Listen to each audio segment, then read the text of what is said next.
Listen, noble friend, to the story of Tariq, the rebellious chieftain, and the clever Sultan Malik, who ended the uprising in a way both unusual and peaceful, with barely any bloodshed. Long ago, in a distant eastern land, ruled Sultan Malik. He wasn't the greatest leader, but far from the worst. He was a fair man who tried to govern justly, and his people mostly respected him. Tariq did not. Tariq led a small band of Bedouin nomads roaming the northern edges of Malik's territory. Life on the harsh sands had hardened him.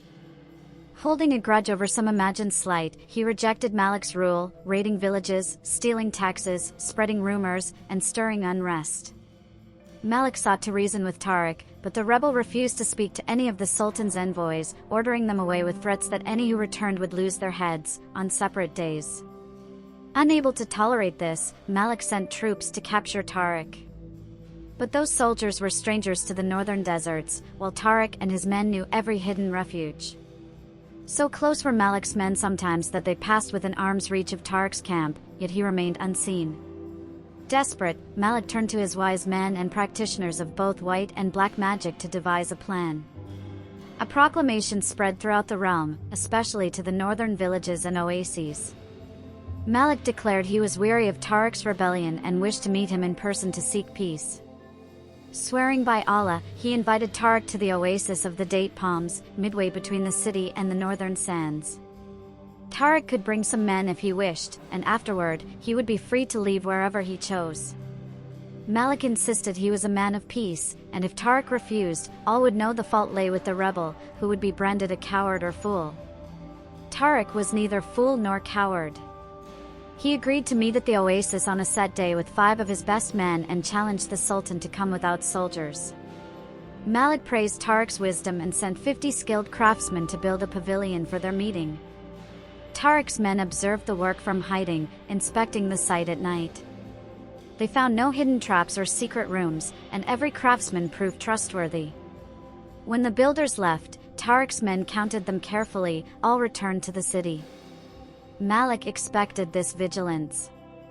The pavilion held no surprises. He waited 3 days after the craftsmen departed to allow Tariq's men ample time to search. When Malik finally left the city, his procession was grand: servants, slaves, elephants carrying gifts, and a closed palanquin with his wife, Layla, and her attendants. The women remained unseen, but the men accompanying Malik were visible, mostly young boys and elderly men, none resembling soldiers. As promised, only 5 of his personal guards joined the journey north. When the procession reached the oasis, Malik ordered it to wait. He rode alone to the pavilion and leapt from his camel. "Tariq, are you here?" he called out. "I will wait here alone for 1 hour. If you do not come, I will know you do not seek peace. I will return to the city and declare this truth to all. So come, meet me, or be known as one who chooses war over peace." The sound of hooves echoed. Tariq and his 5 men appeared from a hill across the oasis. Though clad in robes, armor was visible beneath. Swords curved and gleamed at their sides, each carried a bow and quiver full of arrows. Their eyes scanned the surroundings, wary of traps or ambushes. Approaching Malik, only Tariq rode the final steps before dismounting. Malik stepped forward carefully, showing no threat. "Brother," Malik said, "I offer you friendship and invite you and your men to share the hospitality of this oasis." Though suspicious, Tariq replied out of tradition, "If your hand is truly friendly, I offer mine in return." They shook hands, smiling, though each discreetly counted his fingers afterward. "Come, brother," Malik said. "Food and music await us. Let your men join and escape this harsh sun inside the pavilion. We have much to discuss." Tariq motioned, and his men rode over. "Dismount," he commanded. They obeyed and followed him into the shade. Inside, Malik's men awaited. Tariq's warriors drew swords and formed a circle around him. Malik raised his hands, showing he carried no weapon, then stepped into the circle's center. "No need to fear my men," Malik laughed. "As ruler, I have a guard, but we come in peace and will not raise weapons against you. Now, join our feast." Malik sat on a pillow near a low brass table and called for music. Soft strumming came from a corner where elderly musicians played. Tariq and his men eyed them suspiciously. "Please, Tariq, join me," Malik invited, patting the pillow beside him. "Everyone, seat yourselves as you wish." Tariq took his place beside Malik, with his men on one side of the table and Malik's on the other, each watching for any sign of attack. Malik clapped his hands. "Food. For my honored guests." A small door opened, and 3 elderly cooks entered, each carrying a bowl of sweetmeats placed near Tariq's men before they returned to the kitchen.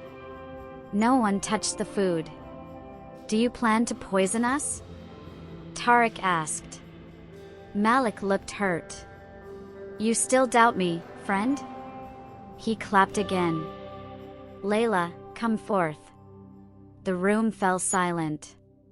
Layla, Malik's favored wife and famed for her beauty, entered, the soft rustle of silk and gentle bells accompanying her. Her green silk pantaloons and matching vest hugged her figure. Her skin was smooth as almond milk, hair long and black like flowing rivers. A light green veil covered her lower face, but her shimmering green eyes shone clearly. Bells at her waist jingled softly as she bowed before Malik.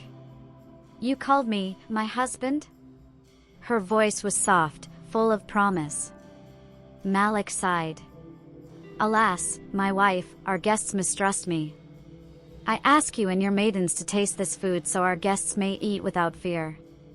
"As my husband commands," Layla replied. Several maidens accompanied her, one with dark Nubian features, another fair-skinned with golden hair. They seated themselves among Tariq's men. Each woman took a sweetmeat from the bowls, smiled, and ate. "Now, are you satisfied, Tariq?" "I admit, I was wrong about the food." "My husband," Layla said, "let my maidens and I remain. Our guests are still wary. Perhaps a smiling maiden offering food will help them feel more at ease during this feast." "See, Tariq," Malik said, "my Layla is as wise as she is beautiful. Do you mind if she and her ladies stay to tend to you and your men?" Tariq glanced at his men. Though still suspicious, how could a beautiful, smiling woman be a threat? "Very well," he said.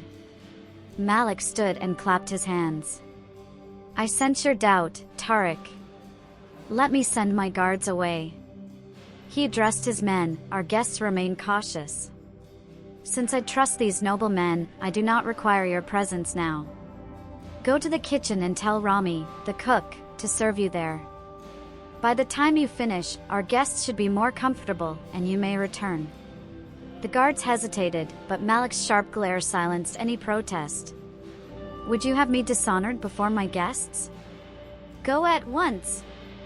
They left quickly, without another word. Malik sank back into the cushions, turning to Layla. "My wife, your words soothe troubled waters. Attend to Tariq as your maidens care for his men." "As you command," Layla replied. She took a piece of sweetmeat and offered it to Tariq. Her maidens did the same for his men. The musicians played softly, the maidens smiled and flirted, and soon the food was gone. Malik did not eat, unnoticed by the others. Tariq faced Malik. "The tales of your kitchen are as unbelievable as the stories of your wife's beauty. Yet now I see both are true. Perhaps I have mistrusted you, Malik." Malik smiled quietly. "Or perhaps not, Tariq." Suddenly, weakness overcame Tariq. He tried to rise but collapsed back onto the cushions. "So there was poison, Malik." He struggled to draw his sword, but his trembling arm betrayed him. Around the table, he saw his men suffer the same fate. "Were you so eager to kill me you'd harm your own wife?" "My wife is unharmed," Malik replied calmly. "Look at her if you doubt me." Tariq's vision swam as he focused on Layla, who appeared unaffected. "There are other ways to defeat an enemy," she said. "Look again at your men, Tariq." He did. Their bodies shrank, their beards and body hair falling away, including his own. They grew younger by the moment. "Is this your doing, Malik?" To turn me and my men into beardless boys, too young to fight? Malik laughed. Not boys, Tariq. Women. Tariq glanced down and saw his body smaller, slenderer than before. Strange sensations twisted inside him. His hand reached his groin, there was nothing there anymore. His other hand touched his chest, feeling two growing mounds pushing against the oversized armor. No, no, he whimpered, shaking his head as if to wake from a nightmare. His voice grew higher and softer with each moan. The same transformation took hold of his men. The food was prepared with water from the well of the enchanted bride, Malik explained. Anyone who drinks from it falls under its spell. Man or woman, young or old, the victim becomes a beautiful maiden, destined to fall in love with the first man who kisses her, her only thought to please him. The potion works only once and cannot be reversed. Know this, she who is Tariq, Layla took her dose privately with me before we left the city. It changed her little, she's always been among the loveliest women. Malik smiled warmly at his wife, recalling their joyful night together. Some of my guardsmen are husbands to my wife's maidservants. They too gave their wives the water before our journey. He clapped twice. The door opened, Layla and the maidens left, and Malik's guards entered. These guardsmen are unmarried now, but your transformed brigands will soon change that. No, this cannot be. Tariq shook his head in horror.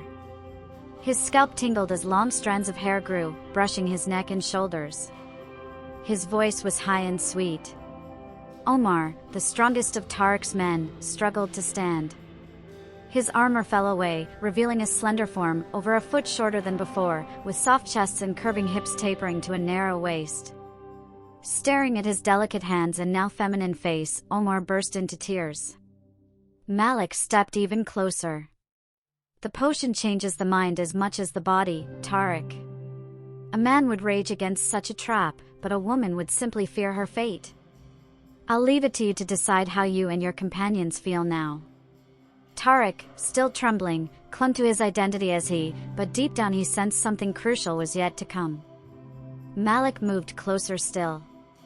The law of the Prophet, may Allah's name be ever praised, allows a man to have multiple wives if he can afford it. As Sultan, I can easily afford another wife, and even pay the dowries for my guardsmen's new brides. He gestured toward those who had once been Tariq's men. My guardsmen, choose your wives among these lovely new women. Tariq watched in horror as his transformed men were surrounded.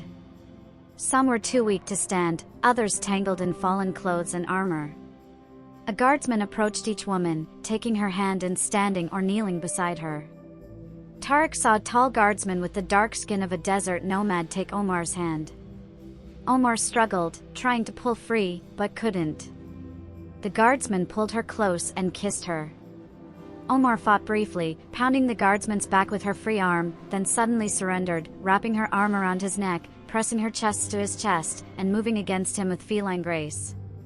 The guardsman broke the kiss, lifted the smiling Omar in his arms, and carried her away as she giggled and nibbled at his ear. Tariq saw the same unfold with all his men, each taken and kissed by a guardsman, each resisting at first, then eagerly surrendering as brides. Each couple departed to consummate their marriage. Suddenly, Tariq found himself alone with Malik, who was holding both his arms firmly. Now, my new wife-to-be, it is your turn. Tariq tried to pull away, but Malik's grip was too strong. One hand held Tariq's wrists, the other pulled his head close.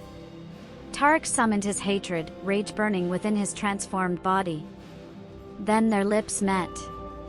A tingling spread through Tariq's skin, his pointers hardened. The rage shifted into a different fire, a hunger ignited in his inner thighs and spreading through his body. A hunger that only the man whose lips she kissed could satisfy. She moaned, parted her mouth, and allowed Malik's tongue to explore hers. Tariq felt Malik's excitement pressing against her, and she rubbed herself against him in anticipation. Deep inside, the man Tariq screamed in anger at the betrayal, but his voice faded beneath the rising tide of womanhood. Breaking the kiss, Tariq looked around the empty room, only Malik and she remained, the others had retired to their chambers. Alone with her man, Tariq smiled and slowly, sensuously slipped out of the useless armor and clothing. She reclined on the pillows from the long-forgotten feast. You have won, Malik. I ask only that you be gentle in your final conquest. Don't forget to join me on Patreon for exclusive content.